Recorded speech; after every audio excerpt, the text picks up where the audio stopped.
যেদিন কি আমার চটে বসা লোক ভিআইপি ট্রিটমেন্ট পাবে তারপরে এই নেতা ভিআইপি ট্রিটমেন্ট নেবে।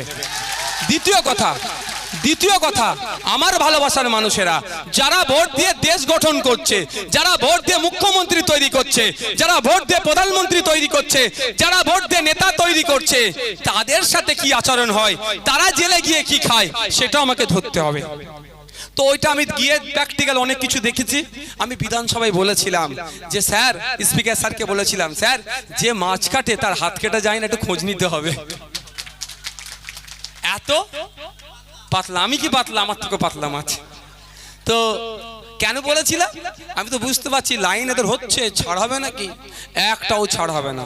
এখান থেকে মাইকের আওয়াজ যাচ্ছে, অনেক দূরে মাইক লাগিয়েছে, তৃণমূলের বন্ধুরাও শুনছে যে পঞ্চায়েতের মেম্বার থেকে শুরু করে, জেলা পরিষদের মেম্বার থেকে শুরু করে, সভাধিপতি থেকে শুরু করে, পঞ্চায়েতের প্রধান থেকে শুরু করে, পঞ্চায়েত সমিতির সভাপতি, প্রত্যেকের উদ্দেশ্যে বার্তা দিয়ে রাখছি, যেভাবে জনগণের টাকা আপনারা লুট করছেন, এই আবাস যোজনার নামে লোককে ভুল বুঝিয়ে, কাউকে ফর্ম ফিলাপের নামে 1000-1200 টাকা করে তুলছে, বা কেউ 2000, 4000, 10,000, 15,000 যার কাছ থেকে যা পাচ্ছেন নিয়ে নিচ্ছেন। আবাস যোজনা দেবো, তার পরিবর্তে যার দোতলা বাড়ি, যার পাকা বাড়ি, যার বাড়ি ফ্রিজ আছে, যার মাছ ধরা ট্রলার আছে, যার বাড়ি 4 চাকা আছে, যার বাড়ি বাইক আছে, তাকে ঘর পাইয়ে দিচ্ছেন। আর আমার এলাকার, আমার বুথের এই টেন্ডা পানিতর এলাকার গরিব মানুষ, যার হয়ে বলার কেউ নাই, সে বাড়ি পাচ্ছে না। খুব ভালো লাগছে। ক্ষমতায় আগামী দিনে আমরা আসছি, আগামী দিনে ক্ষমতায় আমরা আসছি, প্রতিটা অঞ্চলকে নিয়ে আমরা কমিশন বসাবো। এটা শুনে রাখুন আপনারা, প্রতিটা অঞ্চল নিয়ে আমরা কমিশন বসাবো। 100 দিনের কাজের টাকা যেভাবে লুট করেছে, আবাস যোজনার টাকা যেভাবে মিসইউজ করেছে, বিভিন্ন প্রকল্পের টাকা একটা অঞ্চলে কম করে বছরে 5 কোটি, সর্বোচ্চ 10 কোটি টাকা আসে, 5 বছরে 25 থেকে 50 কোটি টাকা এসেছে। কিন্তু যারা লুট করেছে তাদের বলবো, লুট করে বসিরহাট শহরে আপনি ফ্ল্যাট কিনতে পারেন, হাইওয়ের ধারে আপনি জমি কিনতে পারেন, বারাসাতে ফ্ল্যাট কিনতে পারেন, 34 নম্বর জাতীয় সড়কের উপরে জমি কিনেছেন, যা করছেন করুন। তবে সময় আসবে, কমিশন বসাবো, সব তদন্ত করব, ওই সমস্ত অবৈধভাবে লরি বাস থেকে শুরু করে জমি জায়গা ফ্ল্যাট যা কিনেছেন সবটাই নিলামে তুলবো। জনগণের ট্যাক্সের টাকা আপনারা চুরি করে ওগুলোকে আপনারা বানিয়েছেন, নিলামে তুলে ওটা আবার কোষাগারে জমা দিয়ে জনগণের টাকাকে আবার জনগণের কোষাগারে জমা করে ও টাকা আবার জনগণের স্বার্থে খরচ করব। আর যে বেটারা এই দুর্নীতি করেছে তাদেরকে কোথায়, প্রেসিডেন্সি জেল, নাহলে তিহার দিল্লিতে পাঠিয়ে দেবো, এখানে রাখবো না। প্রস্তুত থাকো। আবাস যোজনা নিয়ে একটা ভুল বুঝাচ্ছে, বাড়ি বাড়ি যাচ্ছে, বলছে ভোট দিলে আবাস যোজনা হবে। সেই উদ্দেশ্যে মা বাপ ভাইদেরকে বলবো, একটু ভাবুন, ভোট দিয়েছিলেন বললে নেতা হয়েছিল, নেতা হই তো ওরা চুরি করলো। ওরা চুরি করেছে বলে আজকে আমার 100 দিনের কাজটা বন্ধ আছে। এটা আপনারা বলে রাখি, 100 দিনের কাজ নিয়েও বিজেপি নোংরা রাজনীতি করছে। এই ভোট আসছে জুন মাসের 1 তারিখে, তৃণমূল আর বিজেপিকে 100 দিনের কাজের নোংরামির জবাব দেব। 100 দিনের কাজের আইনে উল্লেখ আছে, কোন জায়গায় 100 দিনের কাজ নিয়ে দুর্নীতি হলে সেটা কেন্দ্র সরকার তদন্ত করবে। কিন্তু ওই কাজের আইনে আবার উল্লেখ আছে, যে কাজ করেছে তাকে 15 দিনের মধ্যে টাকাটা বুঝিয়ে দিতে হবে। তাহলে বিজেপি সরকার নোংরা রাজনীতি করার জন্য একটা আইনকে তারা প্রাধান্য দিচ্ছে, অন্য আইনটা যেটা আমার বাড়ির বাপ ভাই মা বাপেরা কাজ করলো, প্রায় 20 লক্ষের অধিক যারা কাজ করলো, তাদের টাকাটা বুঝিয়ে দিচ্ছে না কেন ভাই?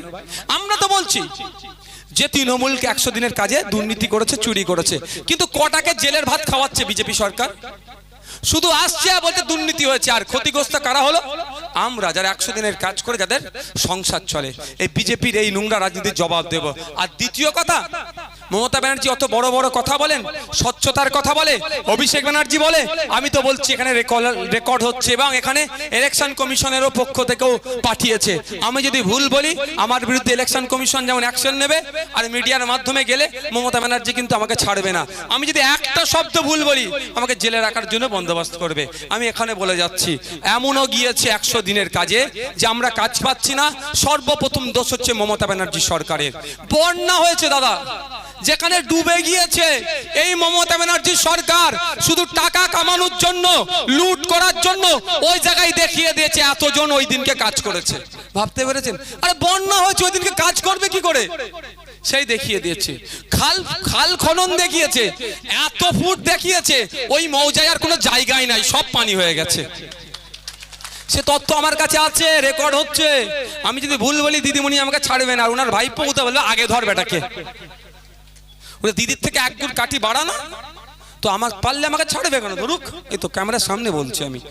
এত খাল খনন দেখিয়েছে, ওই মৌজায় আর কোনো পানি মানে মাটি থাকবে না, সব পানি হয়ে যাবে, খাল হয়ে যাবে, এই লেভেলে দুর্নীতি করেছে। তো কারা এবার হচ্ছে কথা, এই দুর্নীতির হাত থেকে বাঁচার জন্য মমতা ব্যানার্জি অভিষেক বাবু দেখেন বিশাল নাটক করছে, বিরাট নাটক করছে। দম থাকে তো কারো আমার সাথে চ্যালেঞ্জে আসুক, অভিষেক বাবুর নাটকটাকে আমি ধরিয়ে দেবো। কি দেখছেন, দিল্লি গেল, বিভিন্ন দপ্তরে ধর্ণা দিল, রাজ্যে আসলো, রাজ্যপাল ভবনের সামনে ধর্ণা দিল, ইটেন্ডা এলাকাতে 100 দিনের কাজের টাকা ফেরত চাই, আবাস যোজনার টাকা ফেরত চাই বলে স্লোগান দিল, সব করলো। কিন্তু অভিষেক বাবুকে কেন্দ্রের এজেন্সি না তদন্ত মানে কি তা জিজ্ঞাসাবাদ করে দিল্লিতে আমি ফ্লাইট ধরে ছুটে চলে যাচ্ছে সুপ্রিম কোর্টে। এই যে চাকরি চুরি করেছে, এই চাকরি চোরেরা বাঁচার জন্য আমাদের ট্যাক্সের টাকা খরচ করে সুপ্রিম কোর্টে গিয়েছে। রাজ্যের পক্ষ থেকে, এসএসসির পক্ষ থেকে যে আইনজীবী বলছে আমরা সন্দেহ প্রকাশ মানে আমরা ভয় পাচ্ছি গোটা মন্ত্রিসভা জেলে চলে যেতে পারে, এটাকে আপনি একটু আটকান। কার টাকা নিয়ে বলছে?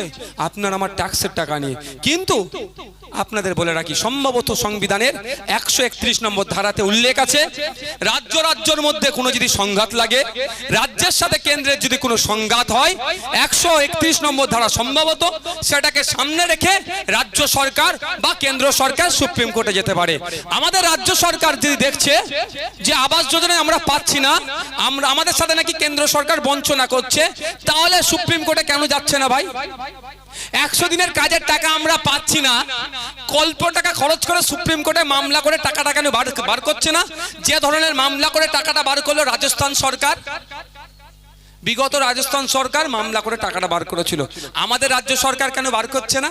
আমাদের রাজ্য সরকার যদি সুপ্রিম কোর্টে যায়, 100 দিনের টাকা যারা দুর্নীতি করেছে, আবার দেখবেন শাহজাহান, শিবু, উত্তমদের নাম চলে আসবে, ওদেরকে জেলের ভাত কেমন খাচ্ছে, ডবল ভাত খাওয়াবে।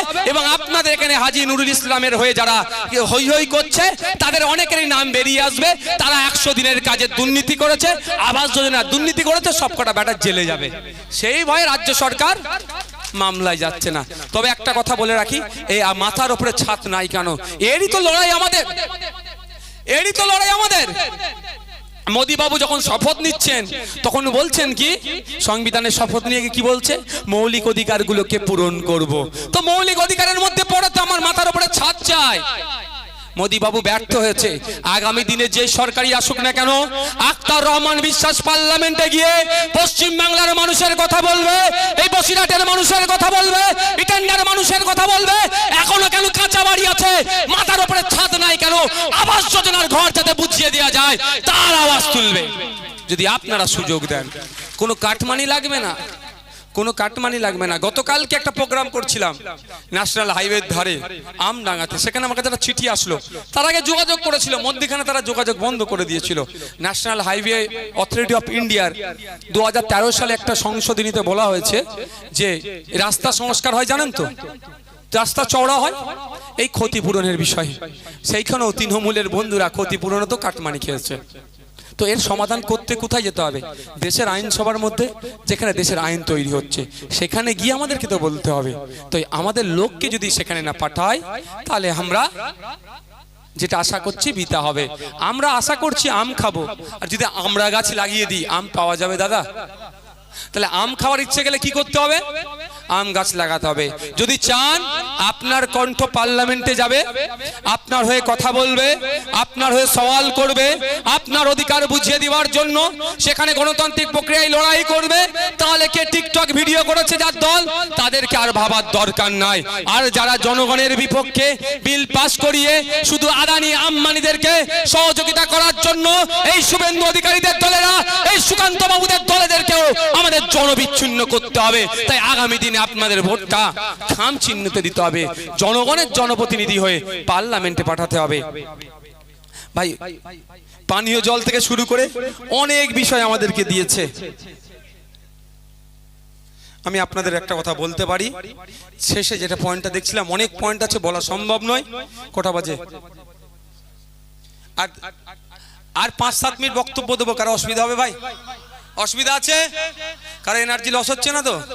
আমার কিন্তু হচ্ছে না। আমি একটা কথা বলি আপনাদেরকে, আমি আমার ছেলেদেরকেও বলি একটু অ্যারেঞ্জমেন্ট রাখবে, মানে একটু যে বসার এই চট দিয়েছে বা চেয়ার যতটুকু যা দিতে পেরেছে, যদি 30টা লোক থাকে আমার ফুল এনার্জি দিয়ে বক্তব্য দেবো, আর 30,000 লোক থাকলেও 3 লাখ লোক থাকলেও আমি ফুল এনার্জি দিয়ে দেবো। আমি লোক কত হয়েছে নিয়ে ভাবি না, আমার দরকার যাকে বুঝাতে এসেছি, যে টাইমটা দিচ্ছি জানি তোর মধ্যে 10টা লোকও বোঝে। তো এখানে যে একটা পয়েন্ট দিয়েছে নেশার কথা, আজকে দুঃখের বিষয় 2011 সালের আগে মমতা ব্যানার্জি বলেছিল যে মুসলমান খাতরে মে হ্যায়, বলেছিল না?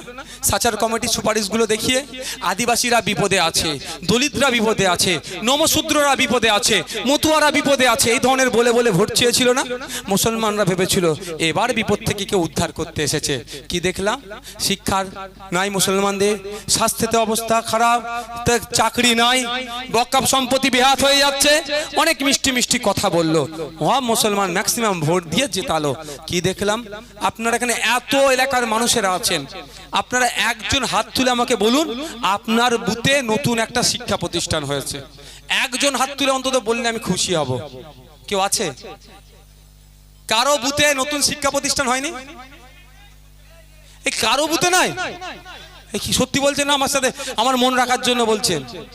তাহলে ভাবুন, এখানে তো বিভিন্ন বুথের লোকজন আছেন, কিন্তু আমি একটা কথা বলবো, এখানে যে কজন আছে সবাই আমার সাথে সহমত হবে।